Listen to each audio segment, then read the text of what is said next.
Alright, I just thought I'd bring this to your attention. We had a 5.0 earthquake in Texas, 4.1 miles deep. And I think it went up to a 5.1, then went back down to a 5.0. Okay, the other earthquake activity, we've already looked at this in my earlier updates, and we're starting to increase on small activity in Hawaii. Not much though.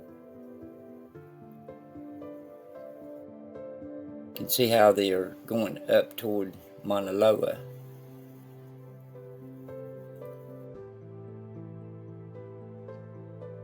Alright, other than that, I've already showed you about everything else on my last update. Okay, I'll see you all in the next updates. Everybody stay safe, and we'll be watching.